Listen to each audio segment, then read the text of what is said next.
So, good morning, everyone, and welcome to the Arval Mobility Observatory webinar entitled Home, Work and Mobility. COVID-19 has disrupted a lot of areas of our lives, mobility, our lifestyle, our place of work, and even our homes. Both corporate and private mobility have seen an acceleration in the adoption of new mobility solutions.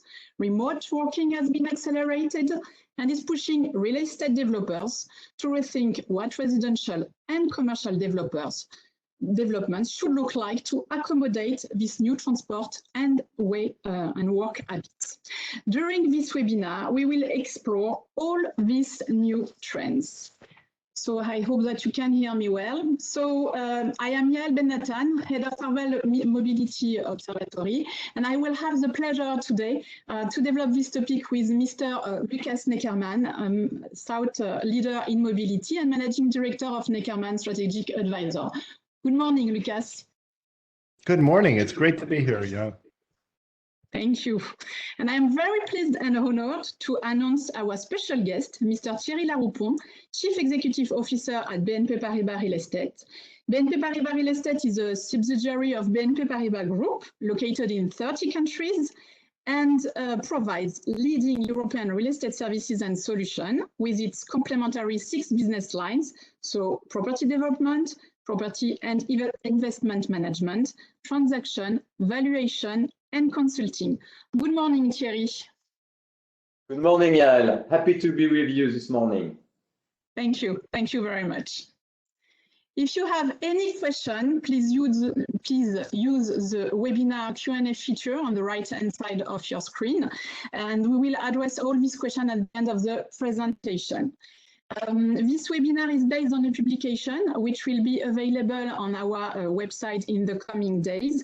And this webinar is recorded.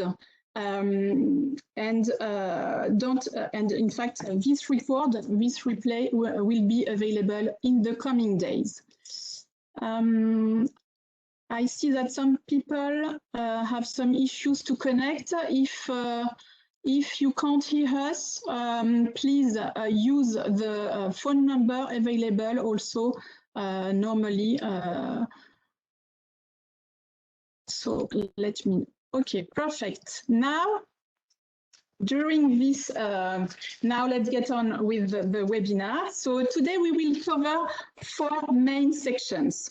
The first focuses on the impact of COVID-19 on cities and mobility. The second will look at remote work and the factors it depends on. Our way of working has changed and will impact where we work, how we live, and ultimately how we move.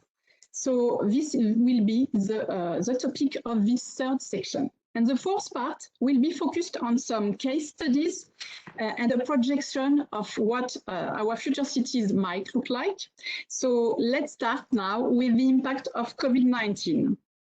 Lucas, could you please let us know what type of measures have cities taken to address the pandemic? Thank you, Yael. Yes, of course. The first thing that cities, of course, wanted to secure was the safety and security of their residents and their workers during COVID. And that is something that, gosh, we can look back on now. That's almost been a year or maybe even longer since measures for safety and security have taken place. And the basis for that is the data that cities have. Cities collect a lot of data, and the best cities, the smart cities as we call them, have a dashboard that allows them to make quick decisions, even on a very specific regional basis within the cities, and take measures accordingly. But we've also seen the advent of additional technologies coming about to secure the safety and security and health of the population. For example, we have seen cities where robots have supported police to enforce restrictions, lockdown restrictions. We have seen a number of cities, but also public transport operators use automated disinfection systems, in order to, of course, take those high-touch surfaces and make them virus-free. And most of us in Europe in particular will have seen that a lot of cities have put up, in fact, thousands of kilometers of new bike lanes. And the rationale for that is, of course, that people have felt less secure using public transport, but they still wanted to get around for distances that are very similar to public transport. In other words, let's say from 2 kilometers to maybe 10 kilometers. And that is a very, very well-suited distance for bikes and or e-scooters. So we've seen a great rise of new bike lanes emerging during the course of the pandemic. But other modes as well have had a different impact. And asked during the pandemic, what mode of transport do you expect to be using as we emerge from the pandemic? People have answered in very different ways, but according to 5 different studies that we've compiled here, by and large, there's going to be a decrease in the midterm use of public transport. In other words, the apprehensions, the fears around the use of public transport will still continue. People expecting to use it between 57 and 77% relative to the 100% that they did before. There is still some apprehension around shared modes of transport, such as ride hailing and car sharing. We can see differences between cities, though, and also people answering. So the range there is between 50 and 100%. And it should be noted, for cities where people have used more public transport in the past, car sharing and ride hailing may feel like a much more safe alternative to public transport. Whereas for those places where the private vehicle, the private car, has been the primary mode of transport, then getting into a shared mode, such as ride hailing or car sharing, is less appealing. But we have, throughout most cities, certainly in Europe, but also across the world, seen a great rise in the use of what we call active mobility. So that's walking, biking, using scooters. And it seems to be that that's going to be sustained. A lot of people have even discovered or maybe rediscovered their love for the bicycle. And in particular, the rise of e-bikes, electric bikes, has contributed to that, because quite frankly, it's very appealing and easy to use an e-bike, much easier than pedaling up the hill in warm weather that we're expecting now. And finally, of course, the private car will likely be more appealing because people do feel it and consider it to be a safe space and also a virus-free space. So we would expect to see a slight increase on that. Now, the big question around COVID-19 and mobility is, what are the longer term trends? So in terms of urbanization, which has always been a key factor all around smart mobility, the question is, will that be sustained? And we'll get into a lot more detail throughout the course of this webinar, but let's, in a nutshell, say, hey, it's a real opportunity for second cities, because in some of the major cities, in particular Paris and London, we have seen growth of those mega cities slow a bit. And that will also longer term lead to a slight rebalancing of national investments. Certainly from a UK perspective, we see that already happening with more investments going into what we call second cities. Now, that is directly related to remote working. Clearly, we're doing it now, aren't we? It's a major step in digitalization. We might even say that we've accelerated the digitalization of work by many years over the course of the last 12 months. And perhaps surprisingly, a lot of companies have seen productivity gains coming as a result of it.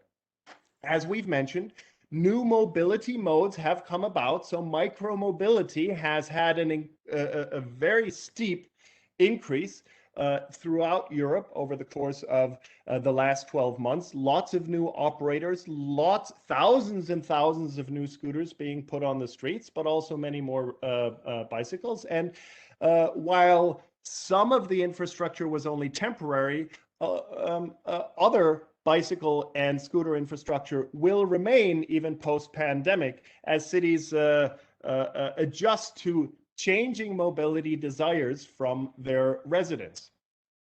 Shared mobility and public transport. Hey, it's fair to say that public transport is going to take a longer term hit in the sense that, well, frankly, less ridership means less money for investment, less money for innovation, less money for new vehicles and the like. So that is actually a midterm issue for public transport, and it will require innovation and new ideas to overcome that. But it creates a potential for ride pooling, and we have seen that in some cities where public transport operators have said we will reduce the bus lines, or the frequency of buses, but we will implement ride pooling, which is effectively vans or multi-passenger vehicles that come on demand. So we are seeing more of that happening post-pandemic. And finally, electric mobility. We can't talk about the impact of COVID and mobility and not talk about the rise of electric mobility over the last 12 months. In fact, it's been hugely impressive. It's fair to say that electrified vehicles are now mainstream in Europe. If you look at ACEA data, the share of passenger car sales in the EU by fuel type, well, everything with a plug has gone up dramatically, and everything that takes liquid fuel has gone down dramatically. It's as simple as that. Hybrid electric, plug-in hybrid electric, and fully electric vehicles are now, as of Q1, right around 30% of new passenger car sales in the EU. And Yael, I know that you have some fantastic data coming from the fleet barometer as well. Exactly. So just to finish on what you said, just to give some other figures, in 2020, in fact, as you all know, in Europe, 1 million electrified vehicle, plug-in hybrid and BEV were sold. So 2020 saw a continuing trend across Europe of increasing electrification, with sales of BEVs increasing by 107% and plug-in hybrid by 210%. Now, if we focus on the Arval Mobility Observatory Fleet and Mobility Barometers, the latest one, you will see that, in fact, 5,200 fleet managers were interviewed across 20 countries, 17 countries in Europe, and plus Russia, Brazil, Turkey. And now, if we focus only on the 4,400 interviews conducted in Europe, you see that all across across all countries and company survey in Europe, 42% of company already used at least one of these technologies, so plug-in hybrid, or BEV. And 73% said that they have already implemented it or will implement one of these technology in the 3 coming years. So all countries have seen an increase in the implementation and in the intention to implement compared to last year. So if we focus on the barometer and on the figures of the barometer, you see that 27% of companies interviewed said that they have already implemented plug-in hybrid, 28% hybrid, and 24% BEVs within their fleet. And 61% of these companies said that they have already or will implement in the 3 coming years plug-in hybrid, 59% hybrid, and 56% BEVs, which is really huge, and we see clearly a shift towards electrified vehicle accelerating in Europe. So that's the main trends highlighted this year, one of the main trends highlighted this year in the Arval Mobility Observatory Barometer. But now we will also focus on another shift, Lucas, concerning ride-hailing and the usage of these transport modes. Please. Yes, just one more thing on that, Yael. Of course, you know, together with the Arval Mobility Observatory a few years ago, of course, we brought out a book, the Corporate Mobility Breakthrough, and we said that fleets would be leading the transition. And the data that you show, Yael, is clear about that. So almost 2/3 of fleets interviewed, and you interviewed over 4,500 people, almost 2/3 said that they would be implementing a vehicle in their fleets. And that's a very impressive number. And it shows that clearly fleets are leading this transition. Now, another major change, as you alluded to, Yael, is in the area of logistics. Now, many of us during the pandemic have ordered stuff, right? We've ordered our groceries, we've ordered food, we've ordered plenty of things, perhaps from companies like Amazon and Carrefour. But we can see that reflected in a company like Uber, which has multiple lines of business. And one of their lines of business is delivery. And they have had a very high increase, a significant increase in the delivery part of their business, even while, of course, as we would expect, the mobility side of their business has decreased. And we can see that not just in Uber, but also in its competitors, such as Bolt, such as in other countries and other jurisdictions altogether, Grab, or in the US, Lyft, that have all done this sort of things. But we're seeing all different kinds of logistics coming as a result of this as well. We're seeing cargo bikes. We're seeing even autonomous shuttles. In the UK, we have grocery stores and even coffee shops delivering coffee using autonomous robots, and this particular company, Starship, has delivered 1.5 million items using autonomous delivery robots, and the bulk of that has come during the pandemic.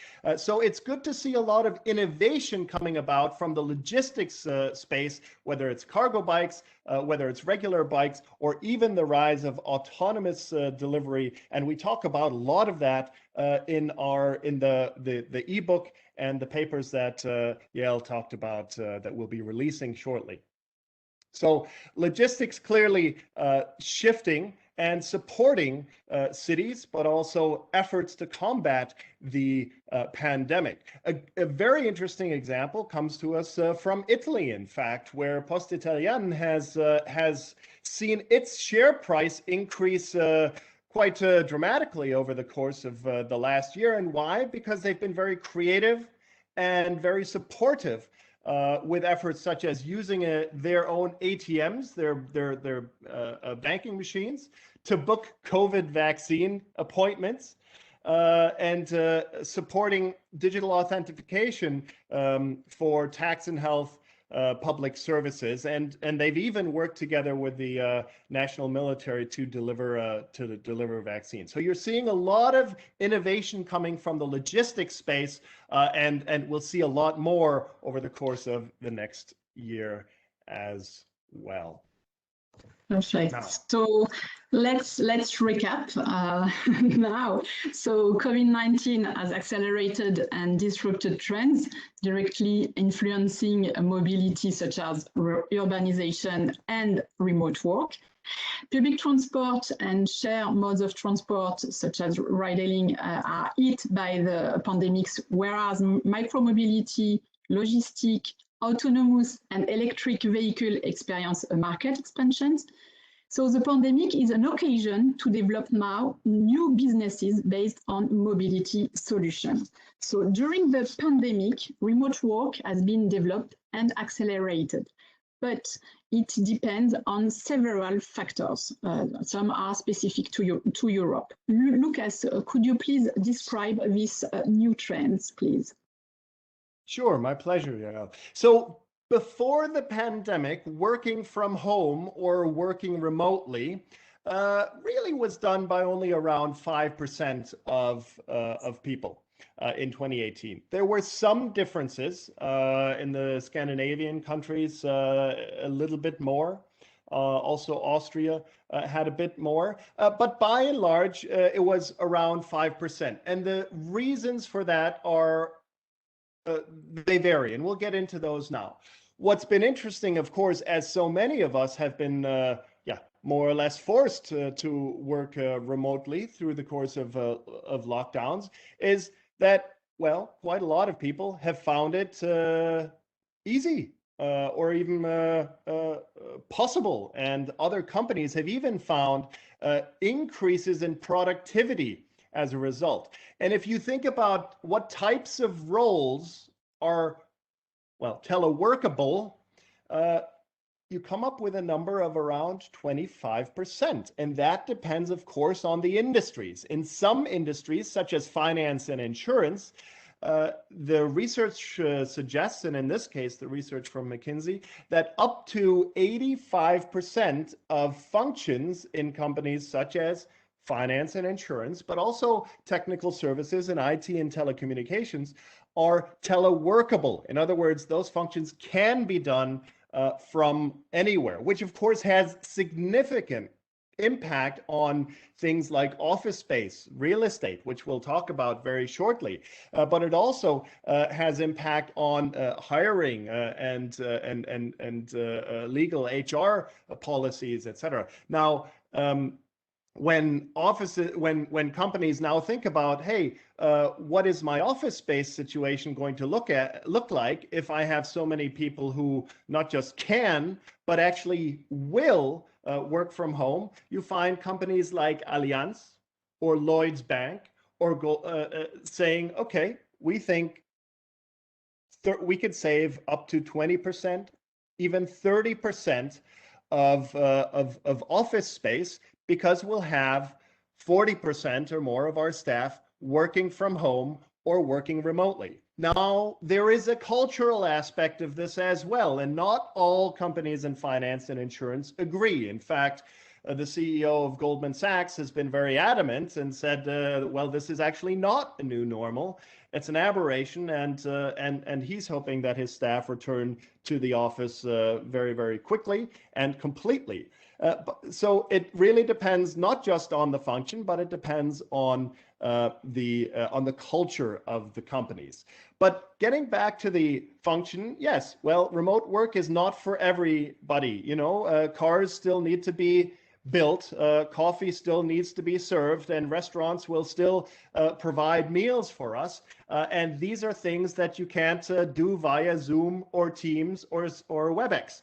So the difference between highly skilled professionals working in an office type of roles versus roles such as the ones that I mentioned, but also construction and the like, well, those roles, in fact, are less teleworkable. Now, we will still see some benefits coming through in those industries. For example, healthcare. We have seen a rise of telehealth.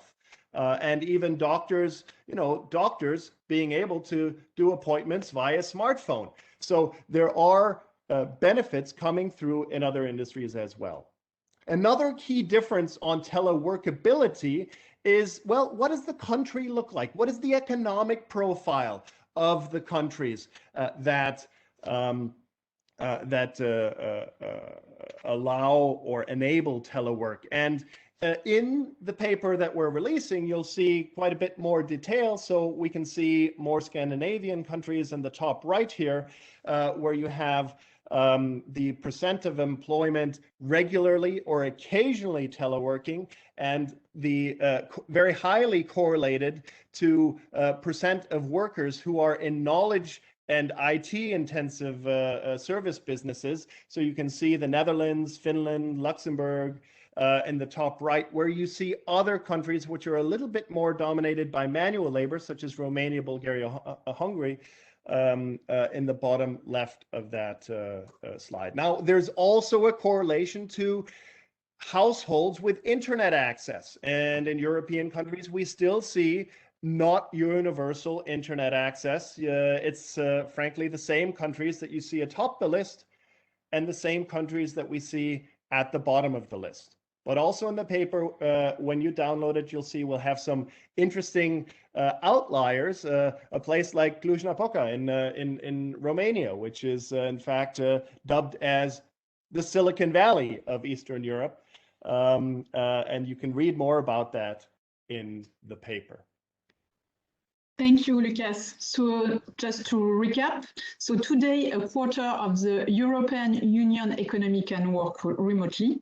And we have seen that remote work depends on many factors, such as the national economic profile, the level of people's education. So the balance between work from home and office presence will influence mobility needs, inducing new staff expectations, such as flexibility, choice, and convenience. But what is the urban migration observed? Thierry, could you please explain to us what we can see at the moment, so the situation before COVID and the situation we can already see? Thank you.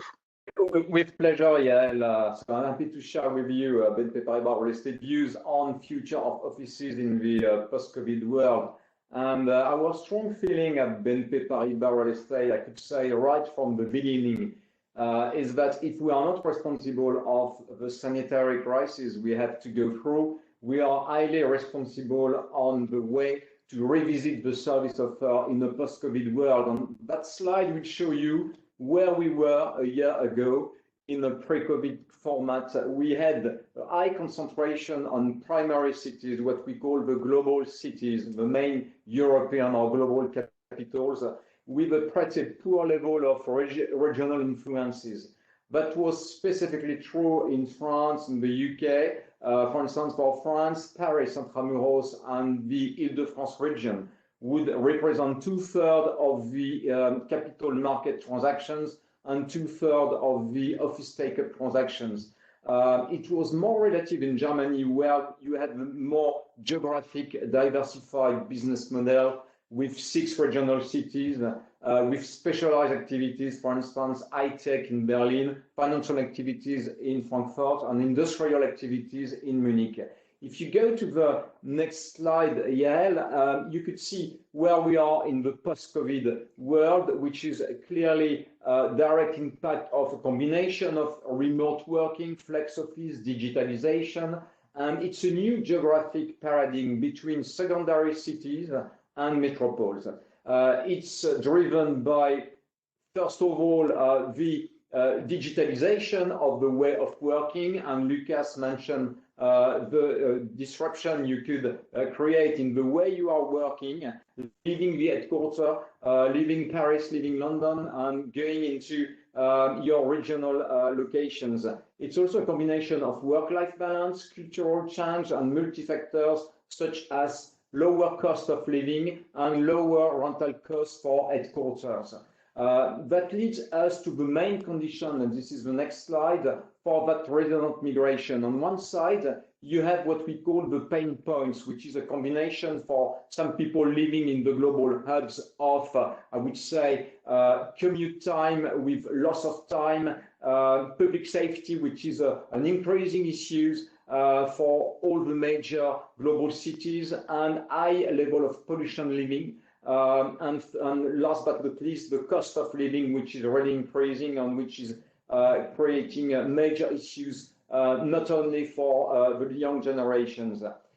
If you want to be ready to compete for regional cities, you have to provide, I would say, a combination of positive factors. One of them being, and this is something which is key, which is a good transportation network, and this is key in order to accompany that geographic mobility. Strong cultural life, the presence of skilled works, which relates to the academic background of the work populations you could find, and obviously a positive and pleasant environment. And I have to say that it's fair to say that in most of the European countries where we are working, you could find that balance in terms of, I would say, compensating the way of that new way of living for global citizens.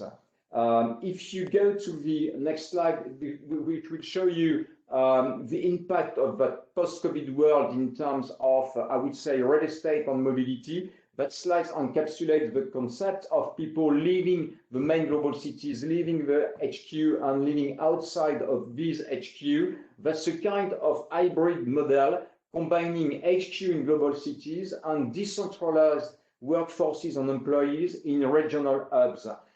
We have therefore a great challenge in terms of digital connection and physical communication, which leads us to the mobility challenges. Yael, this is to you for the next one, I think.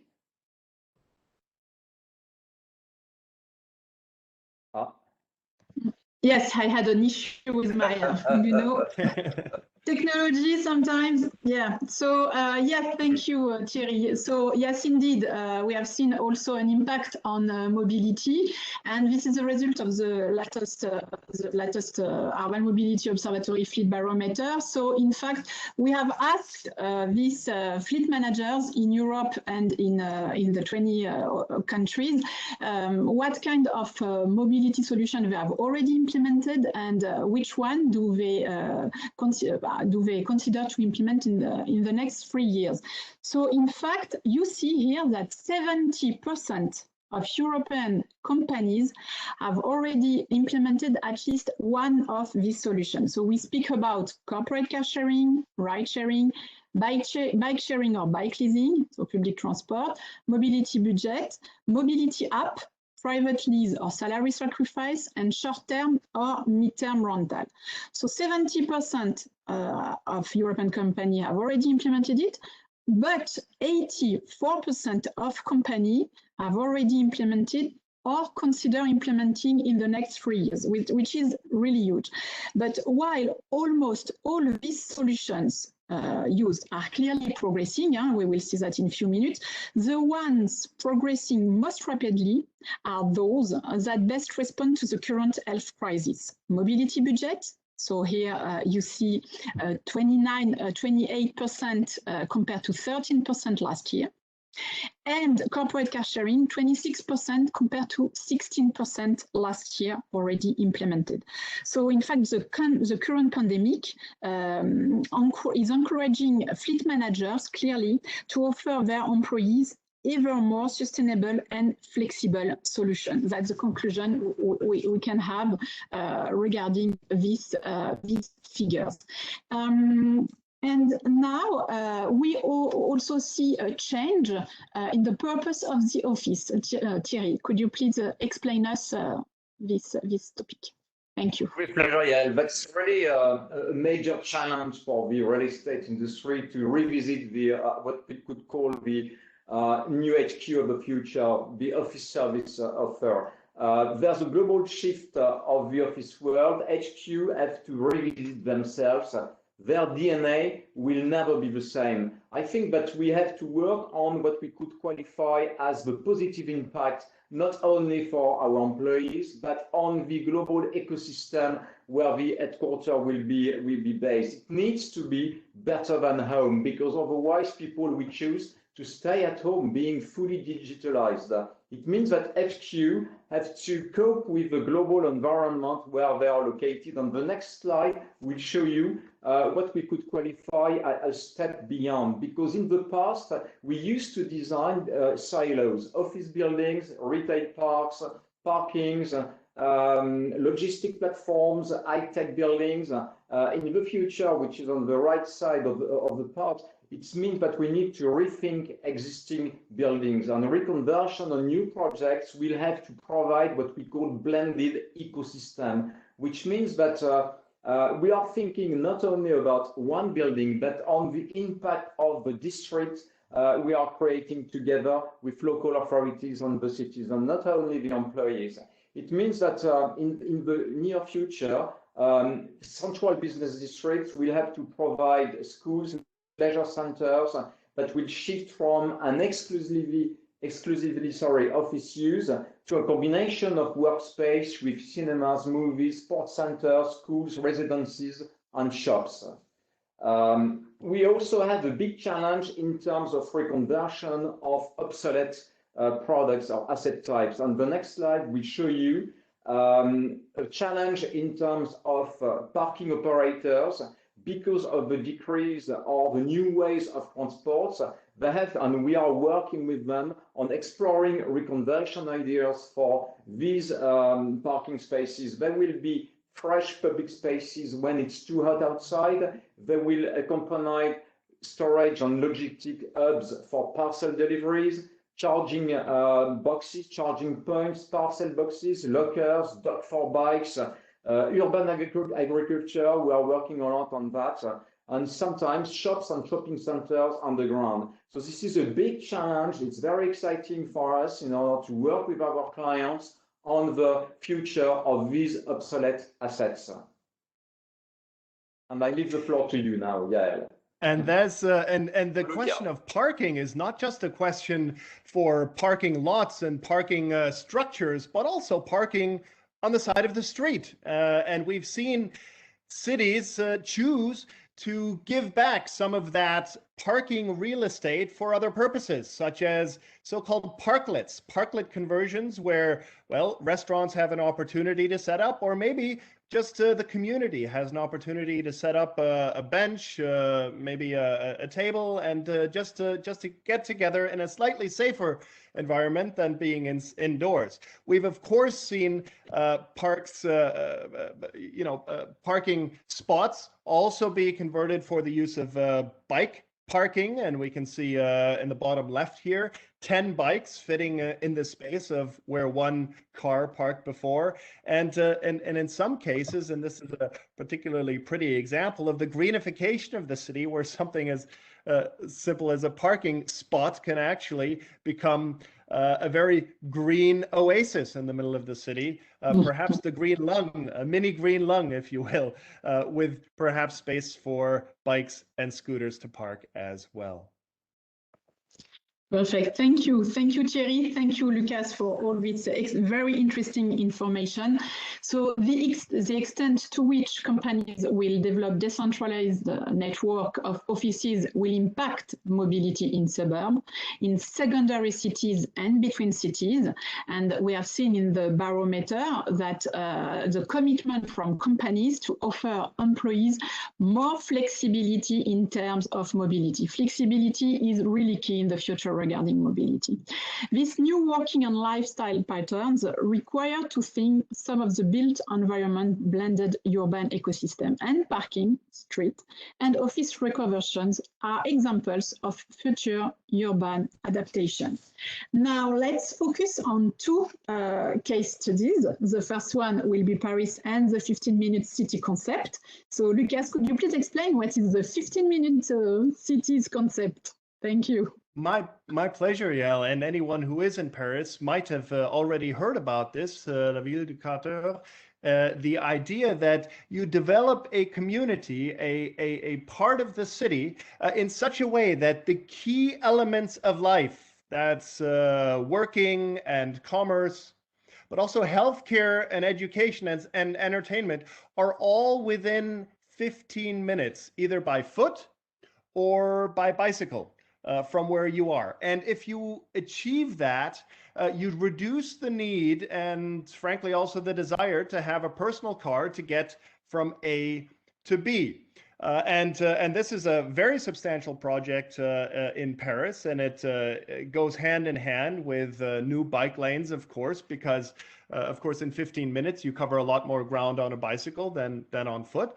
And it's being watched by city and urban planners all over the world, because it's really been this dream. So the big question is it replicable? Can other cities do this as well? Let's let Paris do it first, and then let's see if other cities can do it as well. But the idea is that it becomes a self-reinforcing mechanism that allows turning car streets into more multimodal type of streets. And the idea as well is here that you support new mobility options. So if you take this picture, which we'll call the before picture, with maybe a bus lane, yes, and maybe a bike lane, but 4 lanes for cars, and perhaps pedestrians and bicyclists being forced to share the space on the pavement or on the sidewalks. The after picture might look very much more diverse in terms of the modes of mobility. So you have multiple bike lanes. You might even have dedicated electric scooter lanes. Who knows? We might have autonomous vehicle lanes. We see a lot of cities experimenting with that as well, and additional bus lanes, perhaps linked with some of the greenification that we saw an example of earlier. So while this may be a bit more extreme an example, we're seeing cities take steps toward that. And some of the steps are quite simple. It's as simple as even lowering the speeds that people can drive their car in. So central London has a 20-mile-per-hour speed limit now, and in Spain as well, most urban streets will be limited to 30 kilometers per hour. So in line with parklet conversions, new lanes for bicycles and scooters, and limiting the speeds for car traffic, you can see steps being taken towards these more multimodal living streets. The next example is, of course, Brussels, where we are seeing, perhaps surprisingly to anyone from Brussels or who's been in Brussels, Brussels with the ambition to build the largest pedestrian zone in Europe. Well, after Venice, of course. And you can see a couple of examples here between 2015 and today, where streets have been pedestrianized completely and cars removed. And the ambition is quite significant, and we'll have more of that in the paper that you can read.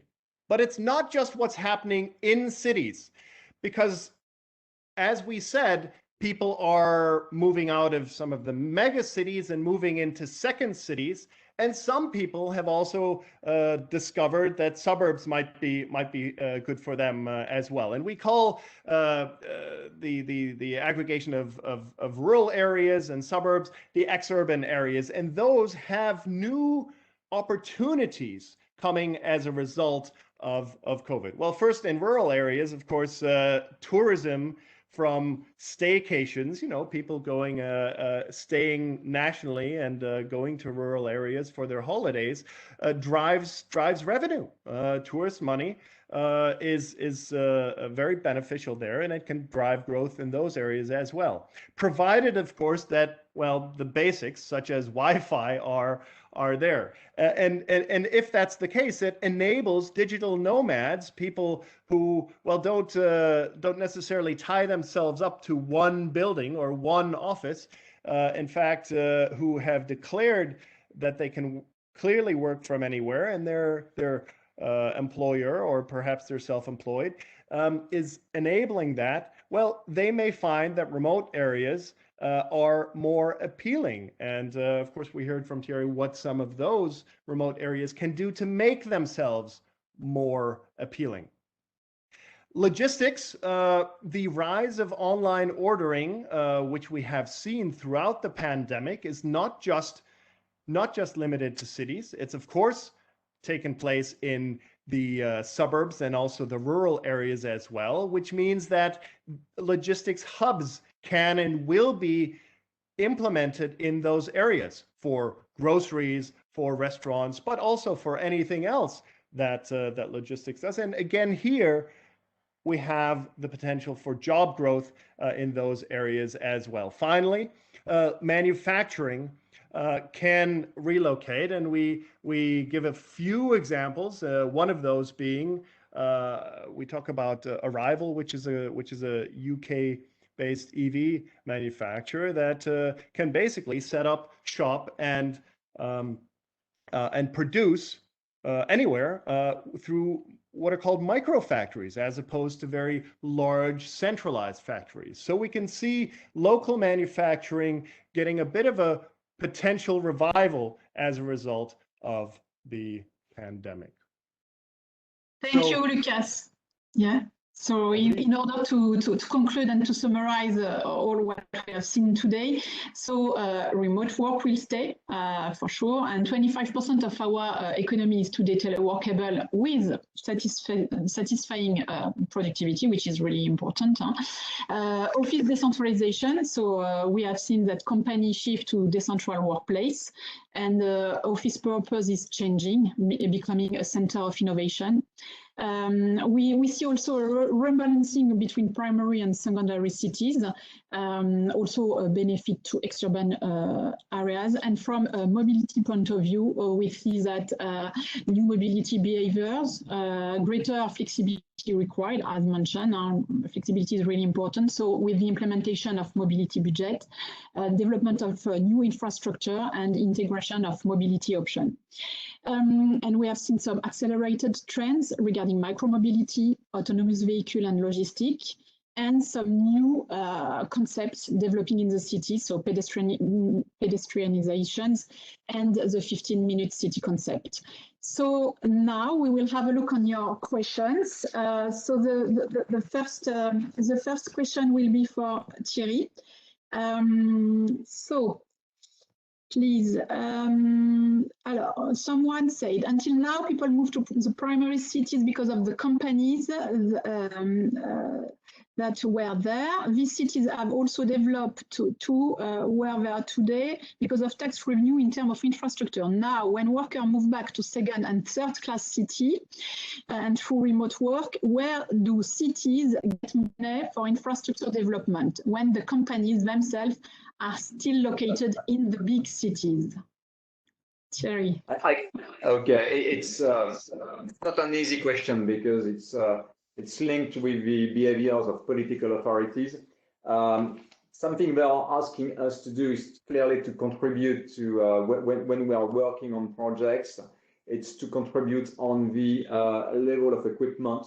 And therefore, developers now are more and more involved in the financing of schools, of anything, energy, providing energy, and to a certain extent, they have to pay additional costs if they want to get access to the lands. And so it's a big shift for the real estate industry. In the past, we were only contributing on the cost of construction of the office building or retail building. Now they ask us to contribute on the financing of all the sites, which is I would say something which is a big challenge for us in the economic balance of what we are providing to the cities. Okay, thank you very much.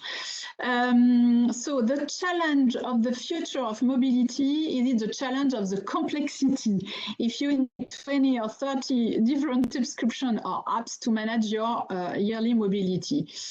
That's a very interesting question. So if I may, I will begin, and Lucas, I will let you Sure. conclude on this question. But I think that regarding this question is really interesting. But it will be in fact linked to the development of mobility as a service application. For sure, in the future, it will ease the process because, yes, you're right.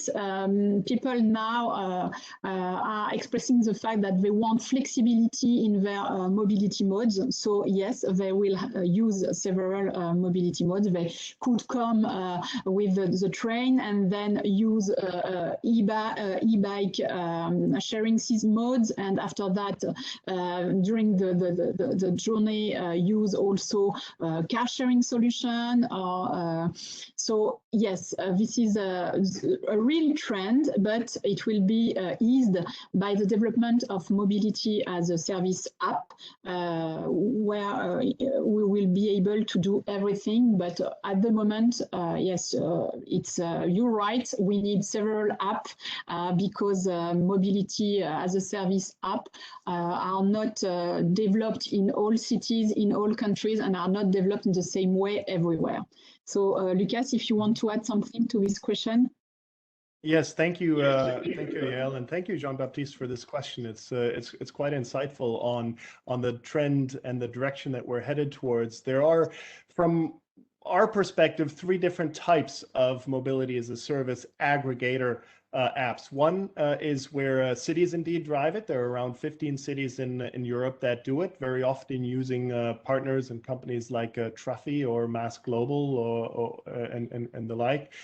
You can see a good example in Berlin, where they have lots and lots of modes of transport integrated into one app. And the limitation is, of course, that those apps are, well, they end at the borders of the city. So you end up with exactly the same situation once you go into another city, and then you find yourself downloading yet again another app.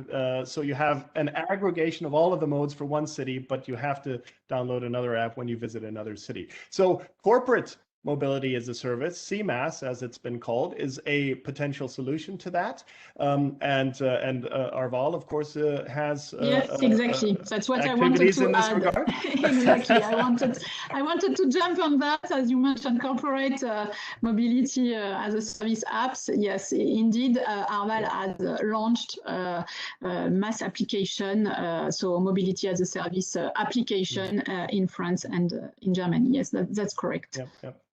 And then there's a third potential avenue here, and let's call this global mass. So what we're seeing is, and this is certainly true in Asia, and it's only now beginning to happen in Europe, the rise of what are called super apps. So these are apps that aggregate a number of different functionalities, even beyond mobility, things like logistics and ordering and food. And these super apps in Asia, you might know WeChat or Alipay or Grab or Gojek, and these super apps aggregate lots of different modes of mobility as well, and they also go across city borders as well. So the three options really are the city mass, the corporate mass, and then the super app driven global mass options. Thank you. Next question. The electric car sales are increasing. What do you think about the evolution of the charging point in Europe? The increase of car sales is much bigger than the charging point. It will be a problem in the next year. So that's a very good question. Indeed, as you know, the European Commission has expressed some target regarding the charging point in Europe. In France, there is a target of 100,000 charging points at the end of the year. At the moment, I think that the figures is around 33,000 of charging points in France. So in all countries in Europe, we have seen an increase of the charging points. But you are right regarding the development of electric cars. The electric car sales, the charging points increase will have to be more important, and will have to be a continuous trend, because for the moment, as you know, 75% of the charging points in Europe are really based in 4 countries: Germany, Netherlands, UK, and France. So, but all the governments are developing this topic all across Europe. If I may add to that, though, let's not forget that more than half of all charging incidents happen at home or at the workplace. So the one question is the public infrastructure for charging, and that's in particular when people go on longer journeys. So you need, charging infrastructure alongside the highways and things like that. And public infrastructure is also important for people who don't have a parking spot at home, but still to this day, again, something like 60% of charging happens at home or at the workplace. So there's a real opportunity here, and this, I guess, goes back over to Thierry, for infrastructure as well and real estate to make sure that charging infrastructure is built into new developments, whether they're commercial or residential, because frankly, then you can start your day with a full tank of electrodes and never have to worry about charging during the day. Yeah, thank you. We have a question. Can EV charging point be installed in underground parking, or must they be outdoor, or does this vary by country?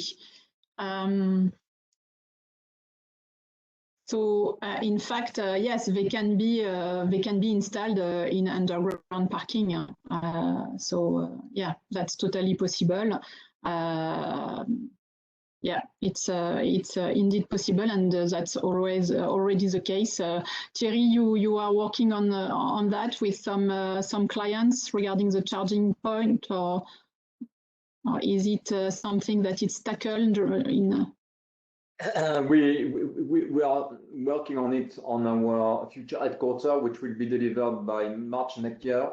And I have a pleasure to say that we are working with Arval on the mobility solution, of which charging points in the first basement on the parking. And we are also going to have mutualized parking units, which will be open during the night on the weekend to the population around the building, which was not at all in the uses of office buildings. So it relates to what Lucas said on the evolution for real estate because of these mobility challenges.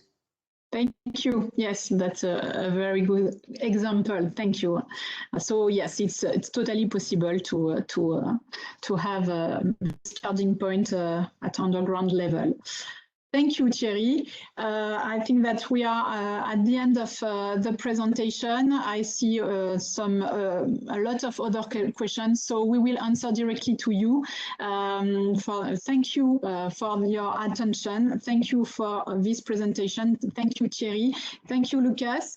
I hope that the attendees learned a lot of things today. I hope that you enjoy this presentation. The replay will be available in the coming days, and the ebook also on the Arval Mobility Observatory website. So thanks, take care, and see you soon during a new webinar. Bye bye. Thank you. Thank you, Thierry. Thank you, Lucas. Bye. Have a great day. Thank you.